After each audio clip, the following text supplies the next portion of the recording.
తిమోతికి వ్రాసిన 2వ పత్రిక 1వ అధ్యాయము.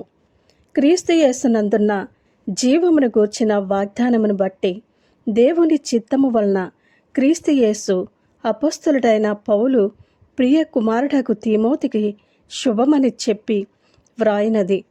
తండ్రి అయిన దేవుని నుండి మన ప్రభువైన క్రీస్తు యేసు నుండి కృపయు కనికరమును సమాధానమును కలుగునగాక.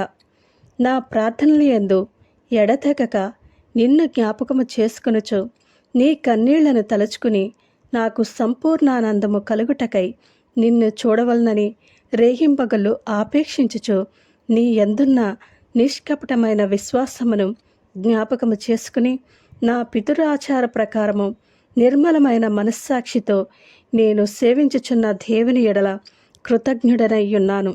ఆ విశ్వాసము మొదట నీ అవ్వయైన లోయలోను నీ తల్లి అయిన యునీకేలోను నివసించెను. అది నీయందు సహవసించుచున్నదని నేను రూఢిగా నమ్ముచున్నాను. ఆ హేతువు చేత నా హస్త నిక్షేపణము వలన నీకు కలిగిన దేవుని కృపావరము ప్రజ్వలింప చేయవలనని నీకు జ్ఞాపకము చేయుచున్నాను. దేవుడు మనకు శక్తియు ప్రేమయు ఇంద్రియ నిగ్రహమును గల ఆత్మనే ఇచ్చెను, కానీ పిరికితనము గల ఆత్మనియ్యలేదు. కాబట్టి నీవు మన ప్రభువు విషయమైన సాక్ష్యమును గూర్చి అయినను ఆయన ఖైదీనైన నన్ను గూర్చి అయినను సిగ్గుపడక దేవుని శక్తిని బట్టి సువార్త నిమిత్తమైన శ్రమానుభవములో పాలివాడనై యుండుము. మన క్రియలను బట్టి కాక తన స్వకీయ సంకల్పమును బట్టియు అనాది కాలముననే క్రీస్తు యేసునందు మనకు అనుగ్రహింపబడి ఉన్నదనియు క్రీస్తు యేసును మన రక్షకుని ప్రత్యక్షత వలన బయలుపరచబడినదియునైనా తన కృపను బట్టియు మనలను రక్షించి పరిశుద్ధమైన పిలుపుతో ఆయన మనలను పిలిచెను. ఆ క్రీస్తు యేసు మరణమును నిరర్ధకము చేసి జీవమును అక్షయతను సువార్త వలన వెలుగులోనికి తెచ్చెను.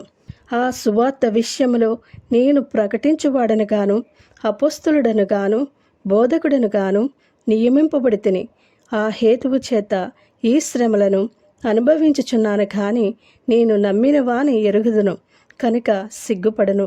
నేను ఆయనకు అప్పగించిన దానిని రాబోవుచున్న ఆ దినము వరకు ఆయన కాపాడగలడని రూఢిగా నమ్ముకునుచున్నాను.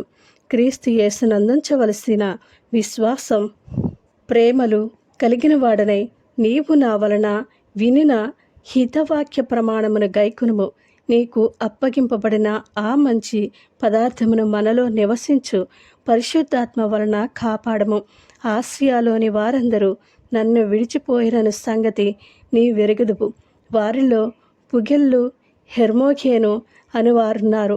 ప్రభువు ఒనేసిఫోరు ఇంటివారి యందు కనికరము చూపునుగాక. అతడు రోమాకు వచ్చినప్పుడు నా సంఖ్యలను గూర్చి సిగ్గుపడక శ్రద్ధగా నన్ను వెదికి కనుగొని అనేక పర్యాయములు ఆదరించెను. మరియు అతడు ఎఫెసులో ఎంతగా ఉపచారము చేసెనో అది నీవు బాగుగా ఎరుగుదువు. ఆ దినమునందు అతడు ప్రభువు వలన కనికరము పొందినట్లు ప్రభువు అనుగ్రహించునుగాక. ఆమేన్.